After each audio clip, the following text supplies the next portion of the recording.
Olá, muito boa noite a todos que nos acompanham agora ao vivo pelo YouTube, pelo Instagram e pelo Facebook. Hoje é sexta-feira, dia 17 de novembro, e está começando o programa Justiça e Conservação. Eu sou Maria Celeste Corrêa e acompanho vocês durante essa próxima hora. No programa de hoje temos a nossa coluna especial Perspectivas do Antropoceno. E hoje vamos debater o planeta em fritura e ebulição climática. E agora sim, vamos conversar com Carlos Bocuí, presidente do Instituto Brasileiro de Proteção Ambiental, o PROAM. Olá, Carlos, seja muito bem-vindo. Olá, Maria Celeste, como vai? A gente está tratando desse calor. Antes a gente falava de mudanças climáticas, aí começamos a falar em emergências climáticas e cada vez mais os nomes vão mudando de acordo com a gravidade daquilo que nós estamos vivendo. Por mais que as previsões viessem sendo feitas já há décadas, acho que ninguém esperava que nós chegássemos a esse ponto tão rápido, não é, Carlos? Eu sempre achei que nós teríamos um tempo maior de adaptação, né? O que nós pensávamos, entre nós ambientalistas, vendo as projeções, era de alguma coisa em torno de 2040, 2045, como uma linha de corte, aí quando se atingisse por volta de 1,5 graus, né, que hoje se espera que isso se atinja até 2035, pode ser, né, em média global. Mas havia essa perspectiva de ainda uma demora para adaptação. Mas, de repente, os próprios cientistas da NASA e o pessoal do IPCC, que são cientistas do mundo todo, eles acabaram concluindo que a intensificação, a velocidade do aquecimento global e também a intensidade dos efeitos do aquecimento global era alguma coisa acima do que eles esperavam, né? Você veja que, mesmo a ciência, ela não conseguiu identificar nem a intensidade do processo, nem a velocidade, nem as consequências, né? E hoje nós estamos aí percebendo na prática, isso aconteceu no hemisfério norte no primeiro semestre, no verão, na Europa, nos Estados Unidos, na China. Nós estamos percebendo agora no Brasil, né? No hemisfério sul. Então, essa realidade, agravada pelo El Niño, ela tornou muito claro para a sociedade humana, para a sociedade brasileira também, o que representa o aquecimento global em termos de alteração de temperatura, né? E aí, há muito que se refletir sobre o futuro, né? Porque nós estamos no começo de um processo, e o processo que ele deve se intensificar, os eventos que aumentaram, os eventos de calor extremo no Brasil, aumentaram de 7 para 53 nas últimas décadas. Quer dizer, existe uma tendência já mensurável de que essa será a realidade do novo normal, né? Vamos ter dias quentes pela frente e esses episódios vão se repetir, infelizmente. Bem, nós aqui ainda estamos na primavera e já estamos passando por um calor que beira o insuportável em muitos lugares, em lugares que nunca fez esse tipo de calor, não continuadamente por tanto tempo, com tanta intensidade, né, com as temperaturas tão elevadas. Que lições isso nos traz, Carlos? Um grande exemplo para a sociedade brasileira é o que o Tribunal de Contas da Paraíba está realizando. Eles começaram a fazer um levantamento sobre a desertização da Caatinga, e nesse levantamento, o Tribunal de Contas, que geralmente se reporta à prestação de contas, à questão financeira do Estado, ele está tomando uma posição muito proativa e muito interessante, porque eles estão trabalhando, averiguando a consecução das políticas públicas que deveriam estar acontecendo e não estão acontecendo. O que o Tribunal de Contas da Paraíba fez foi tomar a iniciativa, reunir todos os tribunais de contas do Nordeste, e eles passaram a identificar, através de levantamentos e auditorias, todas as políticas públicas que diziam respeito à Caatinga, à desertificação da Caatinga e o estado de arte, né, dessas políticas públicas. Então, como se sabe, nós temos inúmeras iniciativas, como a questão de cisternas, né, política para implementar cisternas, políticas de irrigação, políticas de combate, né, à desertização. Eu uso sempre o termo desertização, porque quando você transforma um bioma em alguma coisa que ele não é, você não está levando para um deserto, que tem um ecossistema próprio, mas você desertiza, você transforma em área estéril, né? Sem perspectiva. E o termo descatinguização, que é utilizado também recentemente, ele também nos dá uma dimensão do problema, quer dizer, você tira a característica da caatinga, né? Você elimina aquilo que ela tem de condição vital, não só para a vida das plantas, mas também para a biodiversidade existente, né? Bom, resumindo, o Tribunal de Contas fez um levantamento e percebeu que muitas das políticas públicas setoriais que deveriam estar sendo implementadas, elas estavam com baixo índice de eficiência. Então, aí duas conclusões vêm à tona desse levantamento do Tribunal de Contas. Primeiro, não há a consecução das diversas políticas públicas. Segundo, elas não estão trabalhando de forma integrada. E se nós pegarmos esse exemplo de como se trabalha a política pública para a questão climática, nós vamos ver que isso também se dá no Cerrado, isso se dá na Amazônia, isso se dá no Sudeste, se dá no Sul e se dá no Pantanal, né? Então, essa iniciativa de levantar o estado da arte das políticas públicas que poderiam fazer esse enfrentamento já em curso, né? Já que são, inclusive, objeto de lei, né? As políticas existem para cumprir a lei. É preciso que se faça esse levantamento para saber o que não está funcionando, o que deveria estar funcionando e o que não está funcionando. E aí nós temos uma outra realidade, que é a leitura, o diagnóstico da situação atual e a percepção futura, né, dos riscos. Isso vai demandar outras políticas públicas. Então, políticas públicas integradas, eficientes, para enfrentar um cenário extremamente adverso, que é o que nós estamos enfrentando agora. De parabéns ao Tribunal de Contas da Paraíba, que tomou essa iniciativa. Agora, essa é uma louvável exceção, mas ainda assim uma louvável iniciativa, melhor colocando, mas infelizmente ainda uma exceção. Por aquilo que você tem visto, lido, ouvido por aí, Carlos, você acredita que os governantes dos estados, os prefeitos, os legisladores, essa turma já está acordando para o que vai nos acontecer, porque vem muito mais por aí, me parece. Eu acho que a nossa estrutura democrática, social democrática, ela demanda uma avaliação sobre qual é a eficiência de curto prazo dos governos de plantão. Então, o governo de plantão, ele entra com um horizonte de 4 anos, uma reeleição, né? Uma possível reeleição, faz de tudo para se reeleger, geralmente o partido quer continuar no poder, é muito difícil que isso não aconteça, e aí todas as medidas são tomadas para esse curtíssimo espaço de tempo do ponto de vista ambiental, né? Do ponto de vista ambiental demanda planejamento de décadas. Então, essa realidade da política brasileira institucionalizada em mandatos de curto prazo, e o próprio perfil do político brasileiro que se distancia um pouco do planejamento, às vezes se distancia completamente da perspectiva de planejamento, demanda o que nós temos defendido, que é a democratização da adaptação climática no Brasil, né?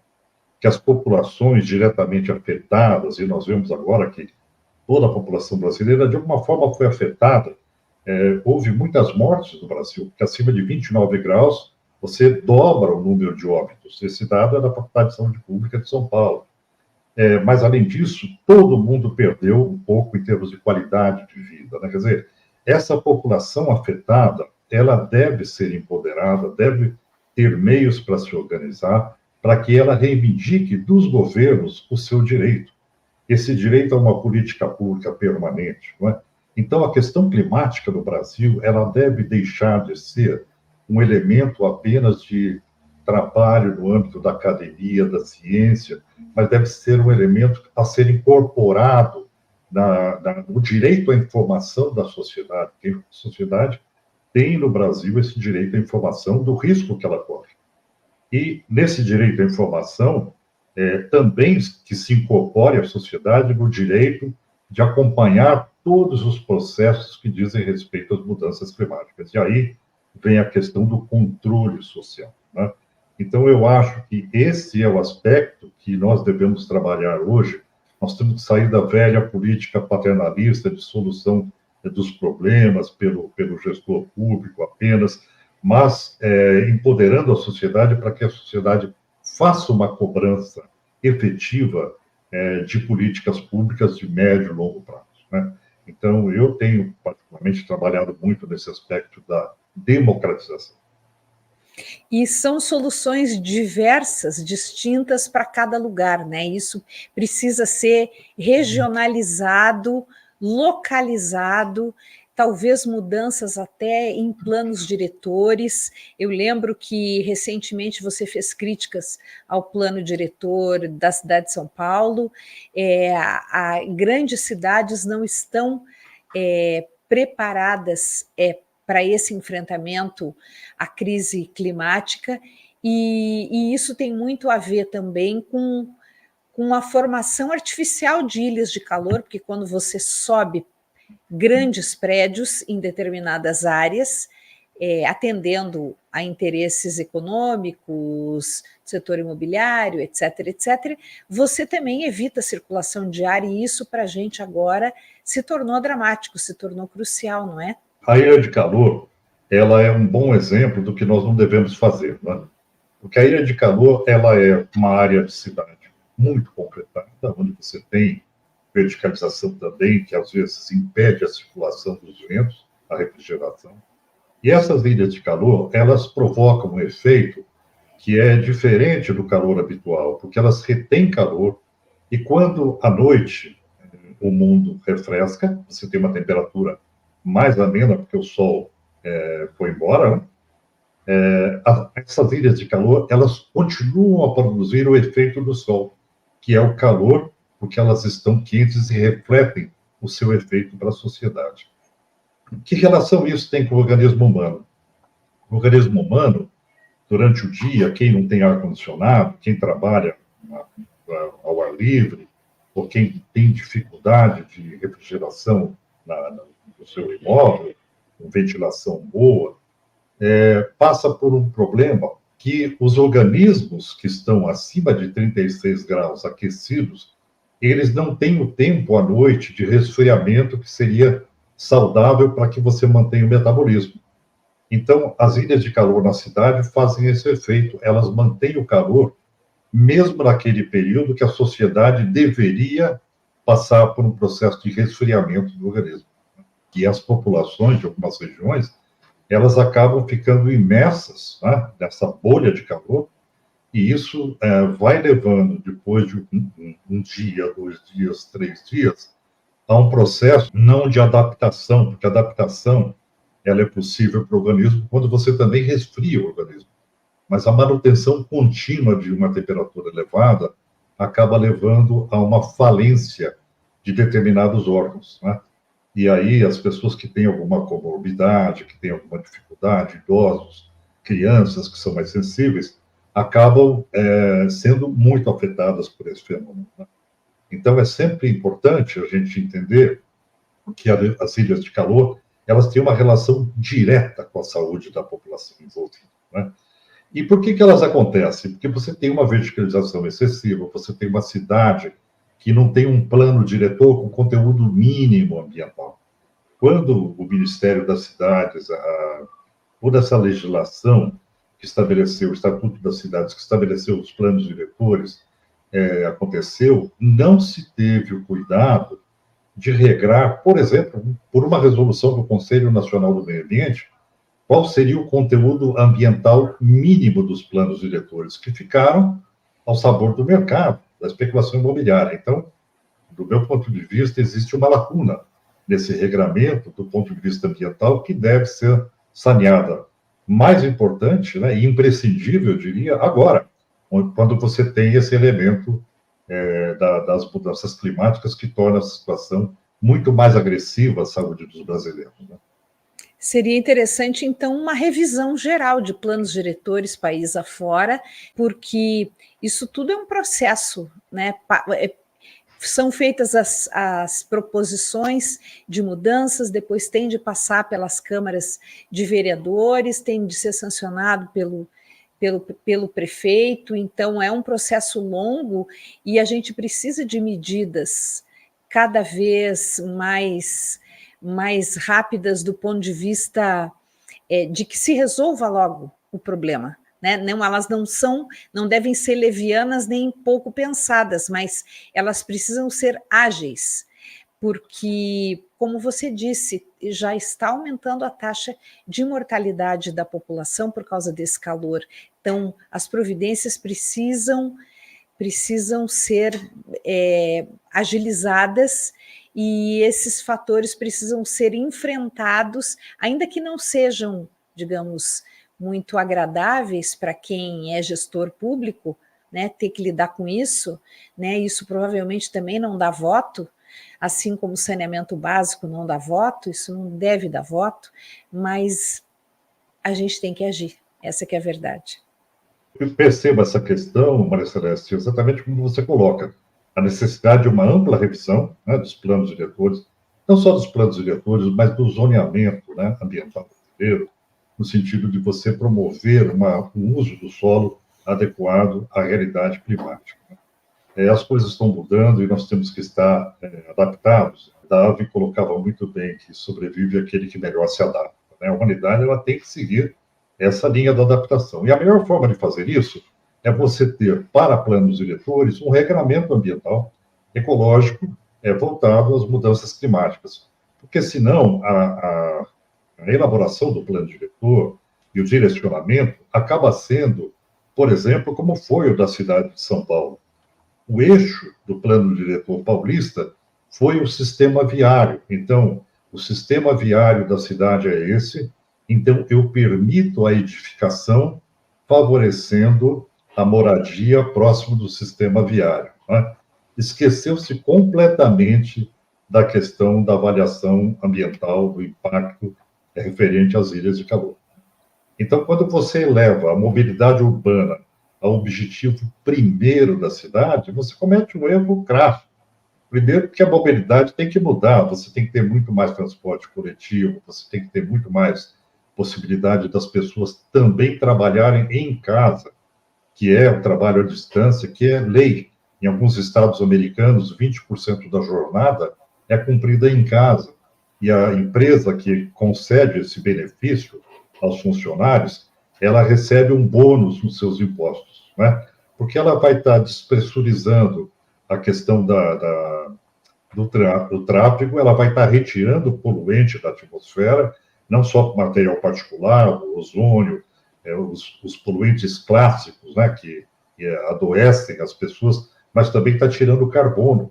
E outra, está possibilitando as pessoas que tenham mais convívio com a família, né, que tenham uma melhor qualidade de vida. Então, são muitas as opções possíveis para planejamento urbano que leva em consideração, e aí o TCU está completamente, está coberto de razão quando ele diz as políticas públicas devem ser integradas. Né? A política de trabalho deve ser integrada também.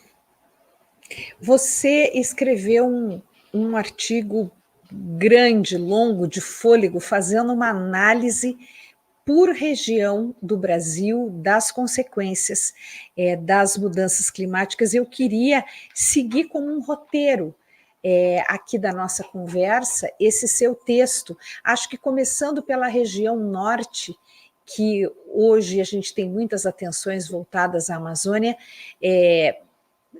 além de todas as agressões que a Amazônia vem sofrendo, agora essa seca que se abateu sobre a região, e eu queria que você começasse avaliando, então, pelo norte do Brasil. Uma das questões que chamou muito a atenção nesse episódio hoje, das queimadas da região, principalmente do Amazonas, é que a cidade de Manaus ela acabou sendo sufocada pela fumaça das queimadas. Né? Se a gente lembrar o que aconteceu no hemisfério norte, onde Nova York foi tomada pelas queimadas, pela fumaça, a pluma de poluição pegou todos os estados, desde o Maine até New Jersey, e depois essa pluma foi pelo Atlântico até a Europa. Né? Essa realidade que aconteceu no hemisfério norte se deve ao fato de que no Canadá você tem florestas resinosas. A resina do pinho, do eucalipto, ela é uma bomba, ela é combustível no incêndio. Então, quando uma floresta resinosa pega fogo, ela praticamente explode e fica sem controle para bombeiros. Os bombeiros têm muita dificuldade de fazer esse controle. Agora, o que me chamou a atenção foi o fato de Manaus, uma cidade no meio da floresta, úmida, tropical, estar sendo objeto de esfumaçamento de material particulado, onde as pessoas estavam indo a hospitais buscando oxigênio, sendo que isso é completamente contraditório com relação à característica da floresta brasileira comparada com a floresta boreal da região do Canadá, da Sibéria, da Austrália, que tem essa característica. E aí foi muito interessante que, enquanto eu fazia essa reflexão, o Ministério Público Federal entrou com uma ação, o Ministério Público Federal do Estado do Amazonas entrou com uma ação contra o governo para que o governo prestasse esclarecimento sobre o plano de combate ao desmatamento. Porque o que estava pegando fogo na Amazônia, está pegando fogo, é o material que foi desmatado, que estava lá secando, as árvores que foram cortadas, que estão pegando fogo. Então, é limpeza de pasto, é uma coisa criminosa, é limpeza de floresta para se transformar em pastagem. Né? Então, essa realidade de que a floresta tropical úmida, ela não tem possibilidade de combustão, como tem as outras florestas, diferenciou completamente o que está acontecendo no estado do Amazonas. E aí ficou evidente, nessa investigação do Ministério Público Federal, ficou evidente que o plano de combate ao desmatamento e aos incêndios da Amazônia, ele estava só com 40% de consecução, né? E 43%, alguma coisa assim. Isso é muito semelhante à identificação do Tribunal de Contas da União com relação ao Nordeste, a Caatinga, né? Quer dizer que nós temos a mesma inadimplência com relação à questão ambiental, tanto no Amazonas como na Caatinga. No Amazonas, a consequência é o desmatamento, é a poluição, é o fato de você submeter a cidade de Manaus a uma atmosfera poluída, e lá, na Caatinga, é o fato de aumentar a desertização. Né? Então, veja que nós vamos cair na mesma questão no Norte e no Nordeste, a falta de aprimoramento, de implementação das políticas públicas que já estavam definidas para combater o desmatamento e a desertificação. Quer dizer, houve uma implementação de menos da metade daquilo que estava previsto fazer nesse setor. E quais são as consequências disso para os gestores? Olha, do meu ponto de vista, é improbidade administrativa. Né? Se você for levar a risca, aquilo que era dever do gestor, ele não cumpriu.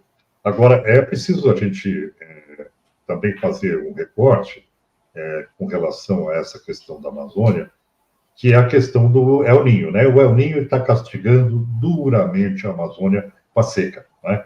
Mas não é a seca que provoca o incêndio. Ela, na verdade, ela potencializa, o calor potencializa o que já foi desmatado. Né? Aquilo que foi provocado pelo próprio homem. Mas a gente tem que elencar essa questão da proteção da Amazônia à questão climática. Né? Você veja o que está acontecendo na Amazônia com relação ao aquecimento da água nos rios e o pescado que abastece a sociedade, que é aquele pescado que é mais utilizado para consumo humano, ele, quando a temperatura da água atinge 40 graus, ele começa a deteriorar, ele começa a praticamente entrar em colapso, né? Então, nós temos muitos elementos na Amazônia que implicariam numa perspectiva de uma ação muito efetiva com relação à proteção da Amazônia frente às mudanças climáticas, né? Porque uma onda de calor da Amazônia, numa área equatorial, ela realmente é letal, né? Então, isso vai implicar numa grande reflexão sobre a Amazônia e o norte brasileiro. E o que os cientistas dizem é que essas ondas de calor na Amazônia, elas vão se repetir, né? Há uma tendência de você ter uma repetição, e elas vão se deslocar gradualmente também para o Nordeste, quer dizer, a situação do Nordeste também vai ficar complicada. Enquanto que no Sul, principalmente na região sul do Brasil, o problema será outro, será o grande índice de tormentas, né, de tempestades, de inundações e chuvas excessivas, né? Porque, é claro, você tem um norte muito quente, um continente muito quente, você tem a área da Antártida gelada e os choques dessas massas de ar provocam a intempestividade. É o que nós temos visto com os ciclones extratropicais, né? O objetivo da ciência hoje, da meteorologia, está sendo identificar essa frequência e intensidade, né? Mas, enfim, o Nordeste e o Norte têm essa tendência de maior calor muito forte e, consequentemente, afetando os biomas, né? O Tiago Azevedo fez alguns comentários aqui, eu vou ler para você. No primeiro ele diz, acho que ainda passaremos por muitas mudanças. Acho que não sabemos ainda o que é o novo normal. De fato, né, Carlos, a gente já viu que os próprios cientistas estão com dificuldade de mensurar o tamanho do nosso problema. Aí ele diz na sequência, algo que poderia acontecer, aí do ponto de vista do planejamento das cidades, horários de funcionamento e uso de transporte público diferentes, para diferentes entes, empresas e serviços. Ele segue no comentário logo abaixo. Por exemplo, o horário de entrada e o início das atividades para servidores públicos, começar às 6 horas, as indústrias às 7, serviços às 8, etc. O que você acha disso, Carlos? Eu acho que a colocação que ele faz é bastante racional, porque ele tenta dimensionar, fazer um escalonamento de horário que seja mais adequado ao conforto de quem trabalha, né? Ao deslocamento, enfim, a toda essa dimensão.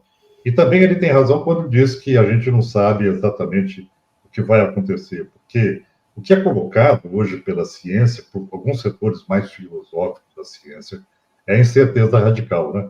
A partir do momento que você não tem série histórica, você tem uma incerteza. E essa incerteza, por não ter série histórica, é radical, né? Então, a gente acaba tendo um estado de completa escuridão, porque quando você olha hoje o El Niño, você fala, mas o El Niño, ele não tinha essa dimensão que ele tinha há 30, 40 anos atrás, né?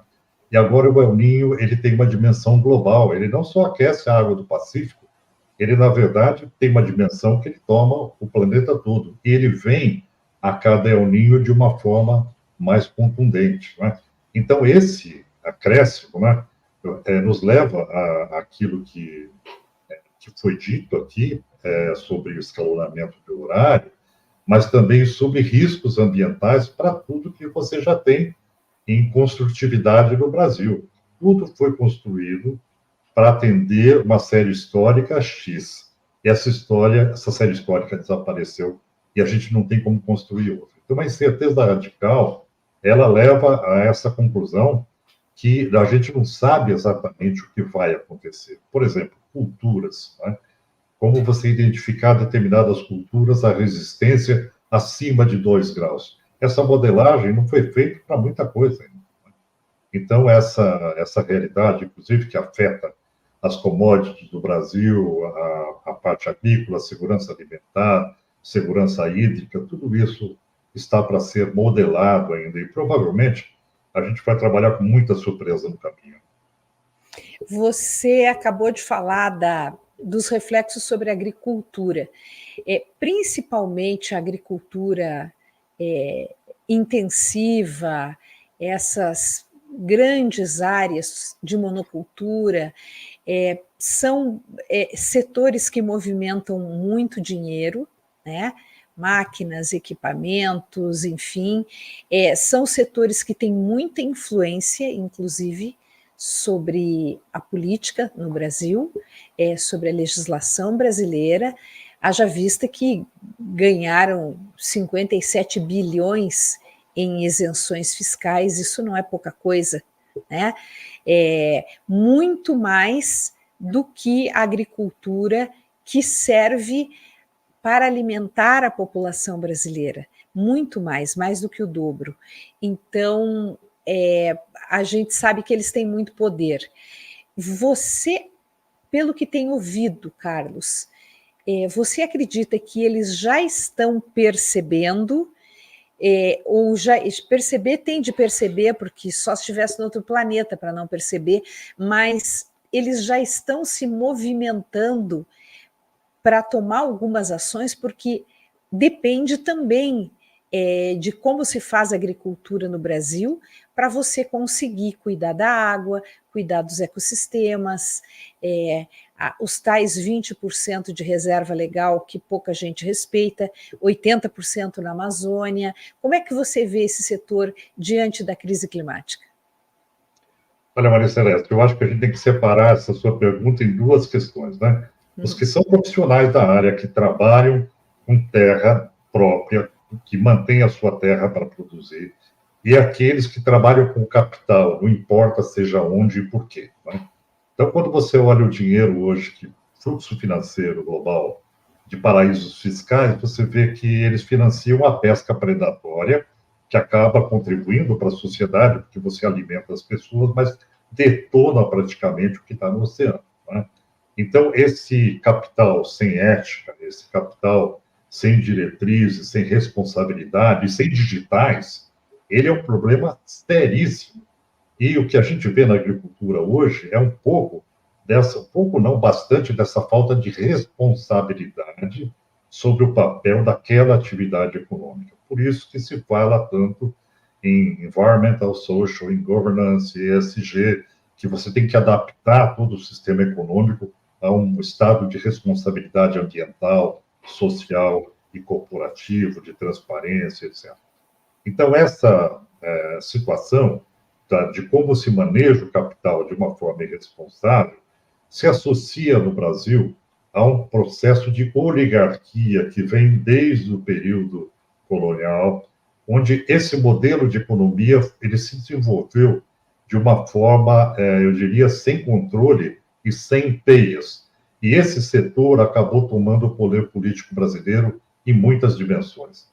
Então, o que nós temos hoje, por exemplo, no Congresso Nacional, é um enorme conflito de interesses, onde o setor do agronegócio controla praticamente a maioria do Congresso Nacional.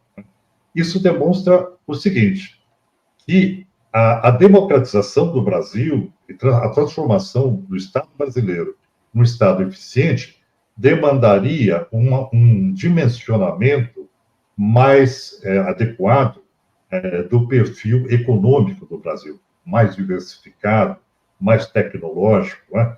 Porque o Brasil não pode se meter numa aventura futura de uma economia monolítica, de uma economia extrativista, né? De uma economia ligada a poucos setores e não diversificada, se divorciando da capacidade tecnológica que faz a evolução real de muitos países, né? Então, se você pegar a evolução tecnológica do Brasil em termos de patentes, em termos de avanço científico que é comprovado, você vê que o Brasil ele nem figura na relação de patentes do último ano. Ele ficou lá, tão na lanterninha, que ele nem aparece. Então, esta realidade da economia brasileira que se reflete nessa perda de protagonismo brasileiro em termos de avanços tecnológicos é uma questão que tem que ser pensada.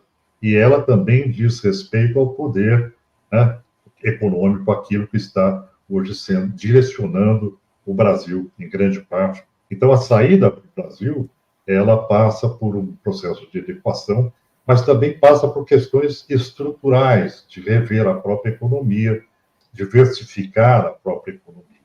É preciso, a gente já sabe que é preciso que o agronegócio modifique alguns parâmetros de atuação.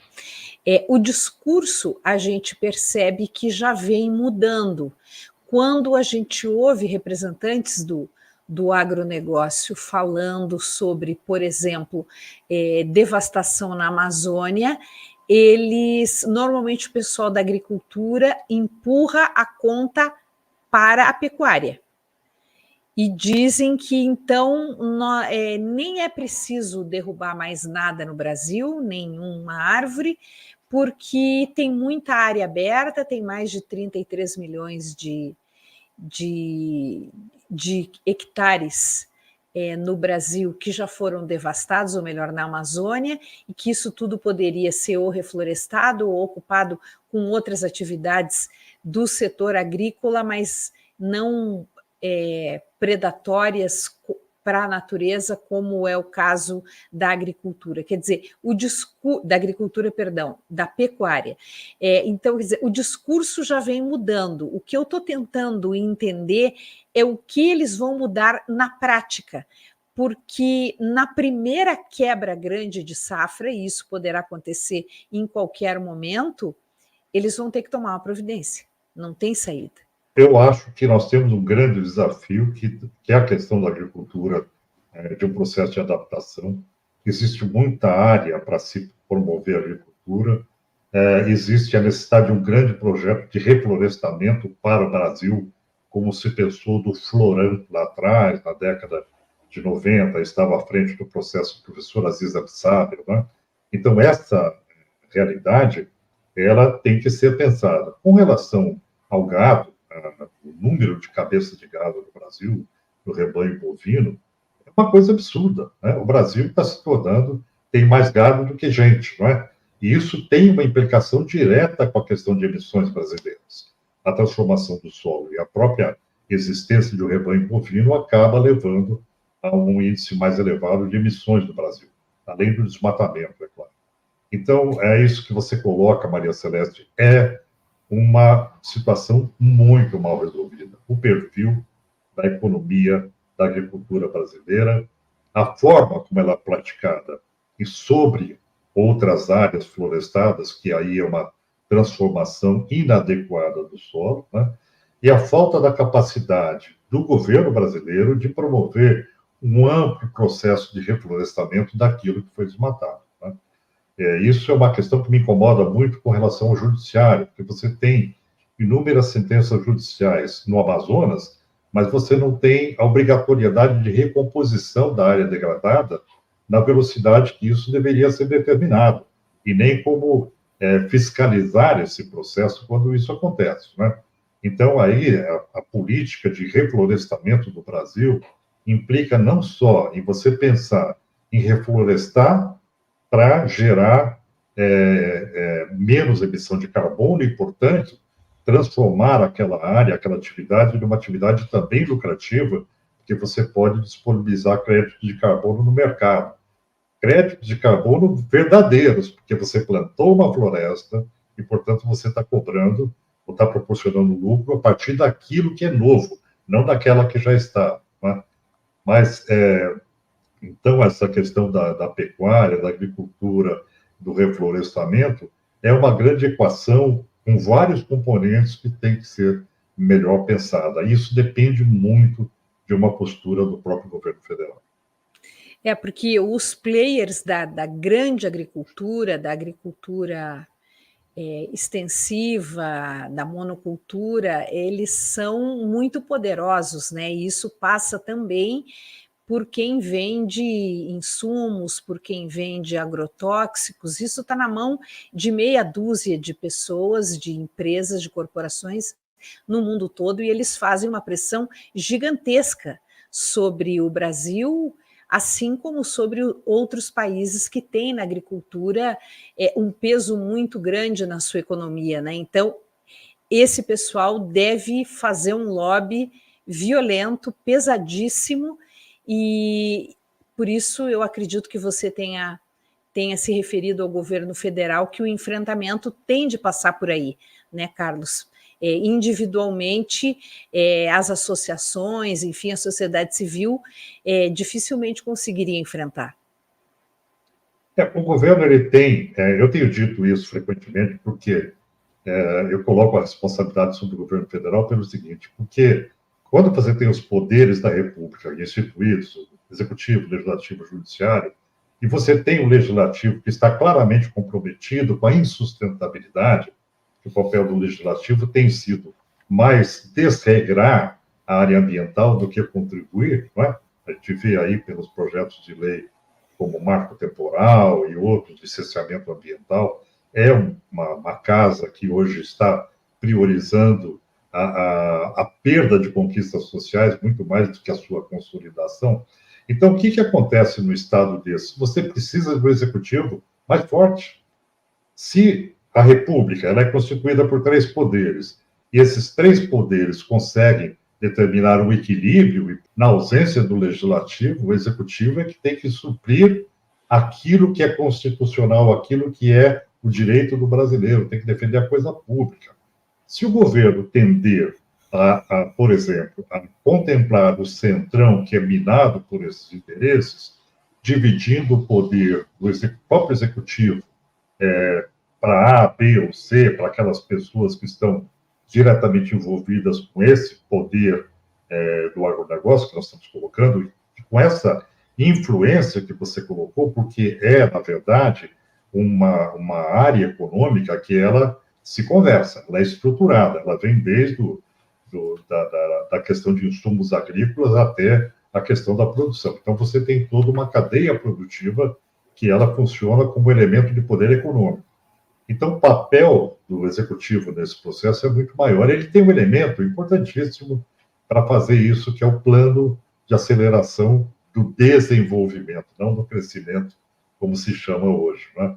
Que é você destinar recursos, né, para determinadas áreas, que é você agir para não ter tanta facilidade de estímulo a determinados setores, como, por exemplo, agrotóxicos, né? Como subsidiar agrotóxicos nos dias de hoje, com tanta constatação científica, como subsidiar petróleo, né? O setor de petróleo que tem, eu acho que 6 ou 7 trilhões de dólares globais de subsídio. Hoje o Brasil tem também, né? Mantém isso. Então, tudo isso tem que ser revisto. E a possibilidade de fazer isso, ela é real, efetiva, dentro da própria atribuição do poder executivo, que tem as prerrogativas de arbitrar do ponto de vista apenas do seu poder, não é? Então, esse exercício da discricionariedade do poder de fazer do executivo que a gente precisa hoje, e que não pode ser um discurso, tem que ser real, né? Tem que ser alguma coisa realmente transformadora. Queria que você falasse um pouquinho, Carlos, sobre a situação do centro-oeste brasileiro diante dessa emergência climática, e isso também foi contemplado nesse artigo seu que a gente citou aqui no início do programa. Olha, o centro-oeste, eu tenho sempre uma preocupação muito grande com relação ao aquecimento do centro-oeste, né? Se você olhar, Cuiabá foi a cidade que mais aqueceu, né, dentre as capitais brasileiras, a temperatura chegou a mais de 44 graus. Então, o centro-oeste, até pela conformação geográfica brasileira, ele é a área mais atingida pelas ondas de calor extremo, né? E aí você tem esse elemento que é o centro-oeste como área agrícola preferencial do Brasil, né? E a sua ligação também com o setor norte e nordeste, que é o Mato Piba, né? Subindo ali para uma região que está esgotando a água. E a questão do Pantanal, que é importantíssima, né, do ponto de vista de biodiversidade. O Pantanal é uma área brasileira, eu diria, é um milagre do ponto de vista de gestão de água, porque é uma área inundável, é um sítio Ramsar, reconhecido importância global, como área úmida, e detém uma biodiversidade extraordinária. Mas ele tem elementos que a secura extrema, que está acontecendo agora, e também tem outro elemento que são os ventos fortes. Então, os incêndios no Pantanal, eles são praticamente incontroláveis, eles continuam por meses, às vezes, sem que seja possível interromper, né? Então, o Centro-Oeste, ele acaba sendo uma região muito agredida por aquilo que você colocou, que é a agricultura intensiva, tá? Extensiva e intensiva. E tem também hoje um outro elemento que nós nunca esperávamos ver, que é a intensificação do uso do Centro-Oeste de áreas que restaram para fazendas solares, o que poderia ser um grande benefício para a sociedade, porque contribuiria para a questão ambiental, hoje está sendo visto como uma ameaça, que está colocando em risco também áreas do Cerrado, né? Então, veja que para tudo você tem que ter critério ambiental no licenciamento, até mesmo para situações onde o meio, né, a finalidade daquele empreendimento, ela é benéfica para a sociedade. Mas não importa, ela tem que ser construída de uma forma regrada, de acordo com uma alternativa locacional adequada, numa dimensão adequada também, né? Então, esse aspecto é um aspecto muito interessante, né? Porque a gente normalmente santifica, né, as iniciativas que são benéficas para a área ambiental, mas nem sempre a sua construtividade acaba sendo interessante. Como a questão das eólicas, né, em rotas migratórias de pássaros, você tem sempre implicações ambientais para tudo. Então, eu vi uma declaração hoje do Paulo Artacho, da USP, que faz parte do IPCC, onde ele coloca, se não me engano foi no Valor Econômico, ele coloca sobre a perspectiva futura do Centro-Oeste e como ele tem um envolvimento muito forte com climatologia, ele diz que a agricultura no Centro-Oeste não tem futuro, né? Chega a esse ponto de dizer que a temperatura no futuro no Centro-Oeste vai viabilizar a agricultura. Então, essas questões, né, mais estratégicas, nacionais, de como que nós temos que planejar o ordenamento territorial, como a gente deve planejar a segurança alimentar do Brasil, ela tem que ser considerada frente às mudanças climáticas. E o Centro-Oeste, que é o que você me pergunta, ele é um nó nesse sentido, porque ele tem esse condão da agricultura muito intensa e ele tem uma área de biodiversidade que tem que ser protegida, tá? Então, essas questões do Centro-Oeste demandam políticas públicas muito efetivas, como, por exemplo, o aumento das áreas protegidas, né, das unidades de conservação, da manutenção de corredores de biodiversidade. Tem uma série de elementos que você tem que começar desde já para poder fazer esse enfrentamento quando você chegar aí a uma média de 1,5 global, que para o Brasil, para o Nordeste, representa 3, 4 graus, 4,5 graus. Não sei a projeção para o Centro-Oeste, porque eu não cheguei a ver uma projeção nesse sentido. O que representa para o Centro-Oeste 1,5 grau de aquecimento global? Mas provavelmente vai seguir ou vai além da linha do Nordeste brasileiro, dos 4, 4,5 graus, né? E aí a gente tem uma ideia do desafio que vai ser a sustentabilidade hídrica e também agrícola e de proteção da biodiversidade dessa região. Eu queria, só para completar essa questão do Centro-Oeste, Carlos, eu queria fazer um comentário a respeito do que vem acontecendo lá em relação à pecuária.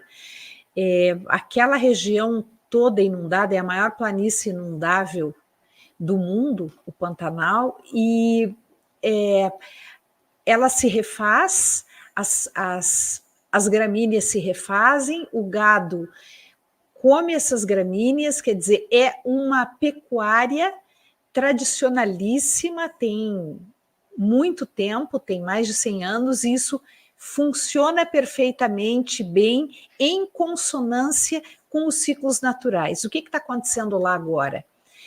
Tem, por algum motivo, por vários motivos, donos de terra que faziam